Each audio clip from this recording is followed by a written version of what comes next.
السلام علیکم ورحمۃ اللہ وبرکاتہ۔ پچھلے ویڈیو میں آپ نے دیکھا کہ نبی کے غلام، نبی کے امتی، خلیفہ دوم، خلیفۃ رسول اللہ امیر المومنین حضرت عمر رضی اللہ تعالیٰ عنہ کا واقعہ علم غیب پر۔ آج میں ایک سوال کے ساتھ علم غیب کی جو یہ ویڈیو ہے وہ آپ کی خدمت میں پیش کر رہا ہوں، اور وہ ایک سوال یہ ہے کہ لوگ پوچھا کرتے ہیں کہ نبی کو اگر علم غیب ہوتا تو حضرت عائشہ صدیقہ رضی اللہ تعالیٰ عنہا پر جو تہمت لگائی گئی، الزام لگایا گیا تھا، اور لوگوں نے پوچھا تھا نبی کو کہ نبی آپ تو علم غیب جانتے ہیں، آپ تو سب کچھ جانتے ہیں، تو آپ اپنی بیوی کے اوپر جو تہمت لگائی ہے وہ سچ ہے یا نہیں، یہ ہمیں کیوں نہیں بتا دیتے؟ واقعہ ایسا ہی تھا، میں شارٹ کٹ میں آپ کو کہہ رہا ہوں۔ اس وقت نبی صلی اللہ علیہ وسلم نے 3 دن کا وقت جو ہے وہ لیا، اور 3 دن تک نبی صلی اللہ علیہ وسلم نے مدینہ کے لوگوں کو یا مکہ کے لوگوں کو، جہاں بھی یہ واقعہ گزرا تھا، میں تھوڑا بھول رہا ہوں، ان لوگوں کو بالکل بھی نہیں کہا کہ یہ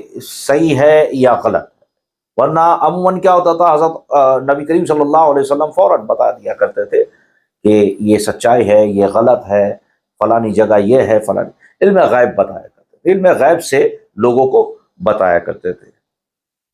اب حضرت عائشہ صدیقہ رضی اللہ تعالیٰ عنہا پر جب تہمت لگائی گئی، وہاں کے لوگوں نے جب تہمت لگائی، الزام لگایا، اور سارے لوگ نبی کی بارگاہ میں حاضر ہوئے اور کہا کہ یا رسول اللہ صلی اللہ علیہ وسلم، اے اللہ کے نبی، اب ظاہر سی بات ہے تہمت لگانے والے حالانکہ کچھ مسلمان بھی تھے لیکن زیادہ تر نان مسلم تھے، تو آپ کی بیوی پر جو الزام لگا ہے، حضرت عائشہ پر جو الزام لگا ہے، آپ اس کا جو ہے وہ کلیریفیکیشن دے دے۔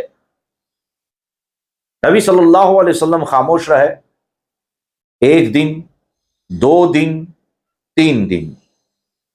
اب میرے جو ویورز ہیں، جو میرے دوست ہیں، میرے بھائی ہیں، جو علم غیب کے متعلق جو ہے وہ کچھ نظریہ یوں رکھتے ہیں کہ انہیں علم غیب نہیں تھا، میں ان سے مخاطب ہوں۔ آپ صحیح سکتہ کی سبھی کتابوں میں یہ جو ہے وہ واقعہ کہہ لو، حدیث کہہ لو، جو بھی کہنا ہے آپ کو، وہ موجود ہے۔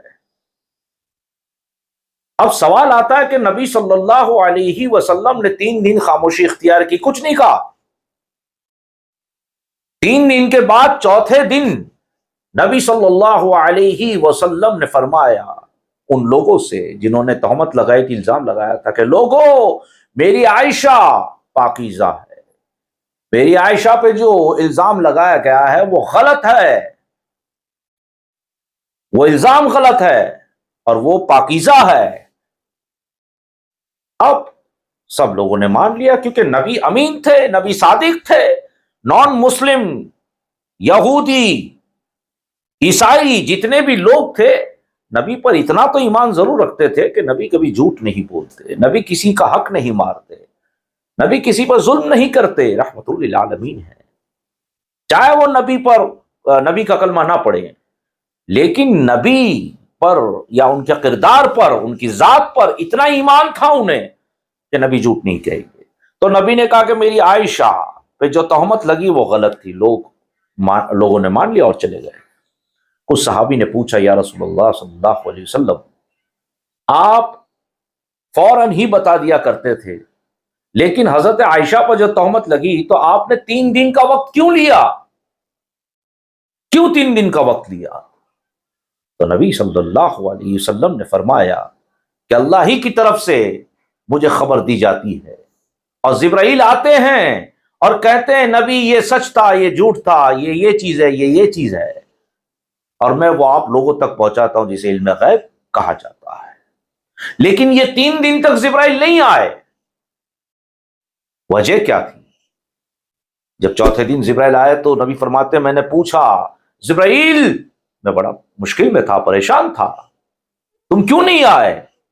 تو حضرت جبرائیل علیہ السلام نے فرمایا یا رسول اللہ صلی اللہ علیہ وسلم، جس چارپائی پر آپ بیٹھے ہوئے تھے اس کے نیچے جو ہے ایک کتے کا بچہ، یعنی کتے کا پلہ جو ہوتا ہے وہ تھا، اس وجہ سے میں آپ تک نہیں آ پایا۔ دیکھیے کتا جو ہے وہ نجیس نہیں ہوتا، کتے کی جو لار ہوتی ہے نا، اس کا جو تھوک ہوتا ہے جو منہ سے گرتا ہے وہ نجس ہوتا ہے، اور جب جہاں وہ ہوتا ہے وہاں فرشتے نہیں آتے۔ اور جیسے ہی وہ چلا گیا، یا رسول اللہ میں حاضر ہو گیا۔ اب میں ان لوگوں سے مخاطب ہوں کہ کیا سبق سیکھا؟ 3 دن تک، یہ تو چلو وجہ بتا دی گئی، 3 دن تک نبی صلی اللہ علیہ وسلم نے انتظار کیا خدا کی وحی کا، خدا کے فیصلے کا۔ تو کیا 3 دن تک، معاذ اللہ ثم معاذ اللہ، اللہ ہمیں اپنی پناہ میں رکھے، کیا 3 دن تک خدا کو بھی علم نہیں تھا؟ اگر آپ نبی کے علم پر انگلیاں اٹھاتے ہو تو یہ نبی کے علم پر انگلیاں نہیں ہوئی۔ 3 دن تک نبی صلی اللہ علیہ وسلم کو خبر نہیں دی گئی، اس کا مطلب آپ یہ نکالو گے کہ خدا کو بھی خبر نہیں تھی۔ دیکھیے، ہر چیز کا ایک وقت ہوتا ہے، خدا کی مرضی ہوتی ہے اور اس میں کوئی نہ کوئی حکمت ہوتی ہے۔ ہم بنداس کہہ دیا کرتے ہیں نہیں، یہ 3 دن بعد جو ہے وہ انویسٹیگیشن کیا ہوگا، اس کے بعد پتا چلا ہوگا۔ یہ 3 دن تک کیوں جبرائیل نہیں آئے؟ یہ وجہ تھی، جو وہ نجیس جو جانور تھا جس کی جو لار وغیرہ نجیس ہوتی ہے، اس وجہ سے وہ جبرائیل نہیں آ پائے، نہیں آ سکے، نہیں آ سکے۔ تو یہاں جو ہے ایک حکمت ہے، ایک وجہ ہے، لیکن میں آپ سے مخاطب ہوں، آپ جس فرقوں سے بھی ہیں، میں آپ سے مخاطب ہوں، ذرا ایمانداری سے بتائیے کہ کیا اللہ تبارک و تعالیٰ کو بھی علم نہیں تھا؟ معاذ اللہ، اگر ایسا کہہ دیں گے تو ہم تو کافر ہو گئے، اسلام سے خارج ہو گئے، ہم نے تو گناہ کبیرہ کر لیا۔ پچھلے ویڈیو کی طرح آج بھی میں کہوں گا، مطالعہ کیجیے، یہ نہیں سب کے ویڈیو دیکھ کر کے یا ان کا وائس سن کر کے، میرا خود کا بھی، اگر آپ کو مطمئن نہیں ہوتا آپ مطالعہ کیجیے، اور مطالعہ کرنے کے بعد، کتابیں پڑھنے کے بعد کچھ اپنا بھی کچھ حصہ لگائیے اس میں۔ اسلام میں کوئی بھی چیز بغیر لاجک کے نہیں ہوتی،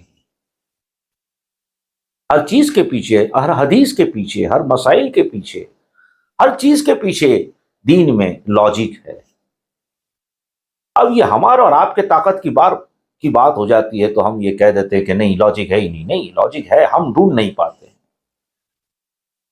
میرے دوستو، آپ نے ہمیں بہت پیار دیا، امت مسلمہ چینل سے بھی، علم دین کے شارٹ ویڈیو سے بھی، اور ابھی جو ہم نے نیا جو ہے وہ کھلا ہے شارٹ نعت چینل، اس میں بھی آپ نے بہت پیار دیا۔ تینوں میں سبسکرائب کیجئے۔ ویڈیو اگر اچھا لگا ہو آپ کو اور سمجھ میں آیا ہو اور آپ سیٹسفائی ہو تو ضرور لائک کیجئے گا، کامنٹ بھی دیجئے گا۔ دیکھیے، کامنٹس کوئی کچھ دیتا ہے، کوئی کچھ دے، مجھے اس سے کوئی غرض نہیں، میں نے ان سب کو معاف کیا۔ اپنے اپنا خیالات ہیں سب کے، چاہے وہ کسی بھی فرقے سے ہو۔ ہم نے ایک بیڑا اٹھایا ہے کہ دین سٹیک جانکاری دین کی جو ہے لوگوں تک پہنچائیں۔ ہم ایمانداری کے ساتھ جو پڑھ لیا، جو چھاپ دیا، وہی ہم نے آپ کو کہہ دیا، نہیں، ایسا ہم نہیں کرتے ہیں۔